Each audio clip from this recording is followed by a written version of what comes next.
What's going on, guys? It's your boy Lukey here again from Grid to Grid with a very special Sebastian Vettel career recap video. Got a fair bit I want to get through in a short period of time, so let's get straight into it. I want to firstly say what a phenomenal career Sebastian Vettel has had.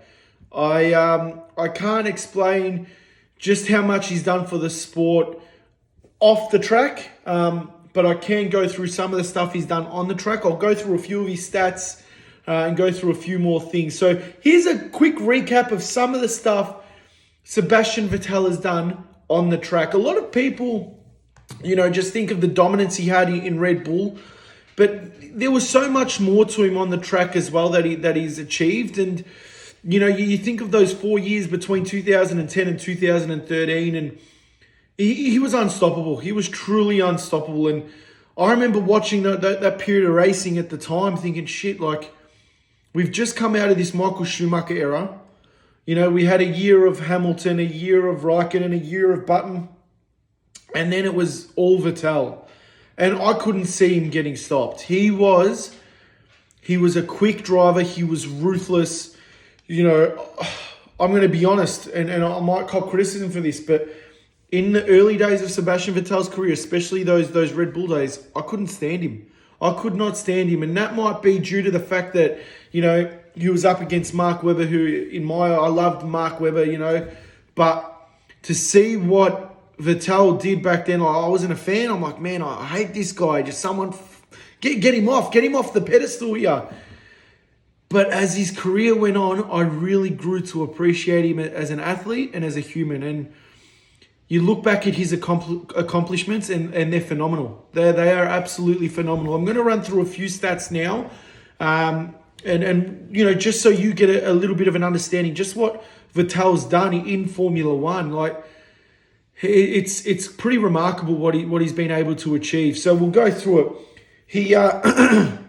He had his first race in Formula One in 2007 with BMW, actually, at the USA Grand Prix. Filled in for one race that year. And he actually scored points on his debut. It was the race after Kubica got injured in Canada. Vettel's come in, first ever race, and he's actually come 8th in the BMW at that Grand Prix. So already there, some eyes are on him thinking, shit, this kid's not bad now. Couple of races later, he gets signed to Toro Rosso. Toro Rosso, what people have to understand, especially back then, Toro Rosso were bought out. They bought out Minardi. Minardi had always been a back market team. They were just their battlers. They were pure battlers. And when Toro Rosso or Red Bull bought them out and they made the Red Bull A team and then Toro Rosso, like their reserve platform, Vettel's gone and raced there for the back end of 2007. And he actually picked up a 4th in China in 2007 in a Toro Rosso. He picked up a 4th place. So he scored points for BMW and Toro Rosso in the same season. You then go to 2008. Now, 2008, I think this is when people really thought, shit, this kid's something now. This kid's something special. Started the 2008 season off pretty slowly. Sebastian Bourdais, who was an IndyCar champion, had just come across the Formula One. Everyone was looking at Sebastian Bourdais as the next big thing. So Sebastian Vettel was there at Toro Rosso, and the first few races of the season, all eyes were on Bourdais thinking, this is the guy. This is going to be the next big talent in Formula One. And lo and behold, Vettel blew him out of the water, especially in the second half of that season. In the second half of the 2008 season, Vettel actually picked up 35 points, okay? He picked up 35 points to Sebastian Bourdais' 4 points. Now, this is back when the old point system was 10 points for a win, 8 points for second, 6 points for third, going down to 8th place. So Sebastian Vettel picks up 35 points in a Toro Rosso. To put in comparison, so you understand just how good that of a season that was, his teammate Sebastian Bourdais, who had just been an IndyCar world champion, got 4 points. He picked up 4 points. Vettel got 35 points to 4 in that season. Not to mention a breakthrough victory and pole position at the Monza Grand Prix in 2008. And I'm going to repeat it again, in a Toro Rosso. Vettel there, people knew this kid's on another level. He then gets promoted in 2009 to the Red Bull team. He partners Mark Webber. Now, Red Bull up until this point were a midfield team at best, might scrape one podium a season if they could. Vettel goes there. There was a big rule change in that season, okay, so I will make that clear. So the likes of Ferrari and McLaren were nowhere to be seen for especially that first half of the year. But it was dominated by Brawn. But in the Red Bull, Vettel produces some amazing drives that season. He actually drives Red Bull to Red Bull's first ever victory in that year. So he picks up 4 pole positions, 4 wins, and second in the Drivers' Championship in 2009. So that just shows now people thinking, man, this kid's coming of age and this is now the real deal. We fast forward to 2010, and that's when the dynasty begins. The dynasty, the Sebastian Vettel dynasty begins in 2010. He picks up 10 pole positions, 5 wins, and his first ever Drivers' Championship. Everyone just could not believe it. Vettel led and won the Drivers' Championship for the first time in the last race of the year. He was able to pick up that final win and actually win the Drivers' Championship. I was shattered, to be honest, because I was hoping Mark Webber would get it. But you cannot doubt what Vettel had done that year. And not to mention, he did have some poor reliability, especially early on in the season in that Red Bull. But for him to go and pick up the victory and the Drivers' Championship in that season was just phenomenal. Let's go now to 2011. He goes back-to-back. 2011, Vettel wins yet again. Just to name a couple stats, 15 pole positions, 11 wins, dominates the Drivers' Championship in 2011. At this stage, I'm thinking, shit, this kid is unbeatable, and I'm sure we all were. And I'm like, man, who's going to knock him off? 2012, still in the Red Bull. Fought hard that year, had a close fight with Fernando Alonso for most of that season. It was actually a very entertaining season that year in 2012. Just like the 2010 one, there were a lot of drivers in the mix there. All comes down to Brazil in the final race, and Vettel manages to come back from last. He had some car issues, got spun, comes back from last in the Brazilian Grand Prix, finishes 6th, wraps up the Drivers' Championship again in 2012, picks up 6 pole positions and 5 wins. We now go to 2013. This was the record-breaking year. He picks up 9 poles and 13 victories in 2013.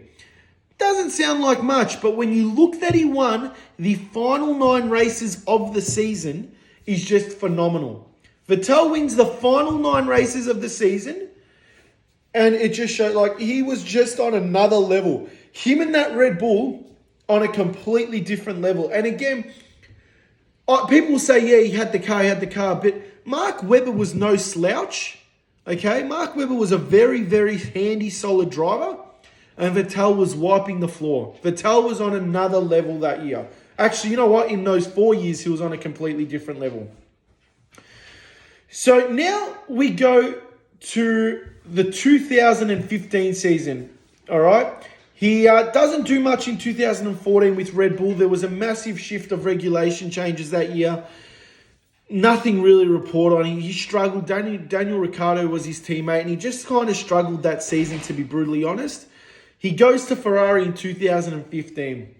He picks up a win in his second drive for Ferrari at the Malaysian Grand Prix in 2015. Ferrari hadn't won for a couple of years at that point. Their last victory was in 2012.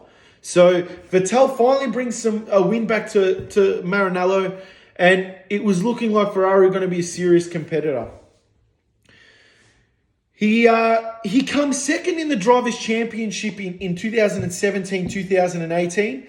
In the 2018 title in particular, he was a serious threat. He was a big chance there, but faded away late, unfortunately. And after the summer break, he just faded away late. But he never really had the car underneath him. When the turbo hybrid era came in, Mercedes just had this stranglehold on the competition, and Ferrari just couldn't wrestle it back. To be honest, they still haven't wrestled it back at all. Red Bull have now sort of picked up the pieces, but yeah, Ferrari were never genuine title contenders. Like I said, I believe in 18, Vettel had a really strong year that year, but the second half they did fade away. Mercedes just way too strong.